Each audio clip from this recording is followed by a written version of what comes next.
పరిశుద్ధ గ్రంథం ఛానల్ వీక్షిస్తున్న ప్రతి ఒక్కరికి దేవుని పేరిట వందనాలు తెలియజేసుకుంటున్నాం. ప్రేమ, సంతోషము, సమాధానం సదా మీకు తోడేండి నడిపించును గాక. నిన్నటి దినాన నెహెమ్యా గ్రంథము 1వ అధ్యాయం చదువుకున్నాం. ఈరోజు నెహెమ్యా గ్రంథము 2వ అధ్యాయం చదువుకున్నాం.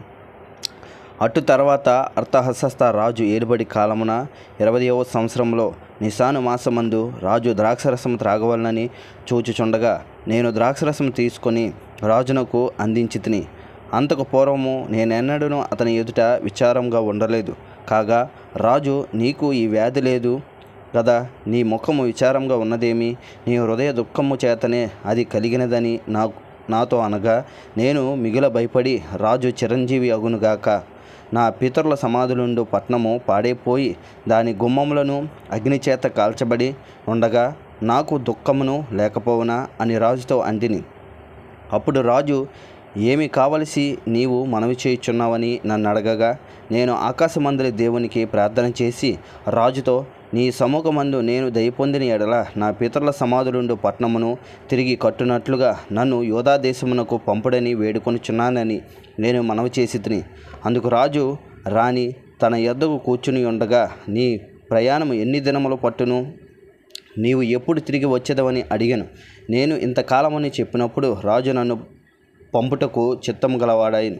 ఇదిగాక రాజుతో నేను ఇట్లాంటిని, రాజునకు అనుకూలమైతే యూదా దేశమున నేను చేరు వరకు నన్ను దాటించినట్లుగా నది అవతలనున్న అధికారులకు తాకీదులను, పట్టణ ప్రకారములకును, మందిరముతో సంబంధించిన కోట గుమ్మములకును, నేను ప్రవేశింపబో ఇంటికిని దూలములను మ్రానులను ఇచ్చినట్లుగా రాజుగారి అడవులను కాయు ఆసాపునకు ఒక తాకీదును ఈడని అడిగితిని.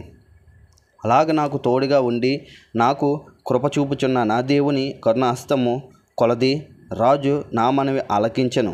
తర్వాత నేను నది అవతలనున్న అధికారుల యొద్దకు వచ్చి వారికి రాజు యొక్క తాకీదులను అప్పగించితిని. రాజు నాతో కూడా సేనాధిపతులను, గుర్రప్రవతులను పంపించెను. హొరోనీయుడైన సన్బల్లాటును, అమ్మోనీయుడైన టోబియా అను దాసుడను ఇశ్రాయేలీల క్షేమము కలుగజేయు ఒకడు వచ్చెనని విని బహుగా దుఃఖపడిరి. అంతటా నేను యెరూషలేమునకు వచ్చి 3 దినములు అక్కడనే ఉండి రాత్రి అందు నేనును నాతో కూడా కొందరును లేచితిమి. యెరూషలేము గూర్చి దేవుడు నా హృదయమందు పుట్టించిన ఆలోచనను నేనెవరితోనైనను చెప్పలేదు. మరియు నేను ఎక్కి ఉన్న పశువు తప్ప మరి ఏ పశువును నా యొద్ద ఉండలేదు.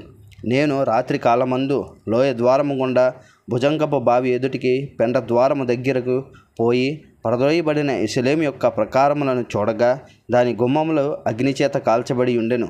తరువాత నేను బుగ్గ గుమ్మమునకు వచ్చి రాజు కోనేటికి వెళ్ళితిని గాని నేను ఎక్కియున్న పశువు పోవుటకు ఎడము లేకపోయాను.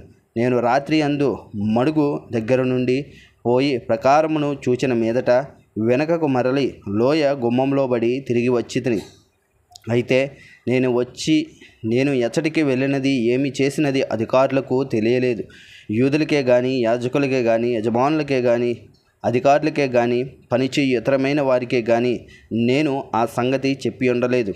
అయితే వారితో ఇట్లాంటిని, మనకు కలిగిన శ్రమ మీకు తెలిసి ఉన్నది. యెరూషలేము ఎట్లా పాడైపోయినో, దాని గుమ్మముల అగ్నిచేత ఎట్లా కాల్చబడినో మీరు చూచుచున్నారు.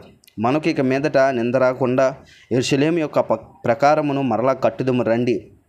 ఇదిగాక నాకు సహాయం చేయు దేవుని కరుణాహస్తమును గూర్చియు రాజు నాకు సెలవిచ్చిన మాటలన్నీ నేను వారితో చెప్పితిని. అందుకు వారు, మనము కట్టుటకు పూనుకొందుము రండని చెప్పి ఈ మంచి కార్యము చేయుటకే బలము తెచ్చుకొనిరి. అయితే హొరోనీయుడైన సన్బల్లాటును, అమ్మోనీయుడైన దాసుడగు టోబియా అనువాడును, అరబీయుడైన గేసోమును ఆ మాట వినినప్పుడు మమ్మను హేళన చేసి మా పని తృణీకరించి, మీరు చేయు పని ఏమిటి? రాజు మీద తిరుగుబాటు చేయుదురా అని చెప్పిరి. అందుకు నేను, ఆకాశమందు నివాసి అయిన దేవుడు తానే మా యత్నము సఫలము చెయ్యును గనుక ఆయన దాసులమైన మేము కట్టుటకు పూనుకొనుచున్నాము. యెరూషలేమునందు మీకు భాగమైనను స్వతంత్రమైనను జ్ఞాపక సూచనైనను లేదని ప్రత్యుత్తరం ఇచ్చితిని. ఇంతటితో నెహెమ్యా గ్రంథము 2వ అధ్యాయం పూర్తయింది. రేపటి దినాన నెహెమ్యా గ్రంథము 3వ అధ్యాయం చదువుకుందాం. ప్రేమ, సంతోషము, సమాధానం సదా మీకు తోడేంటి నడిపించునుగాక. ఆమెన్.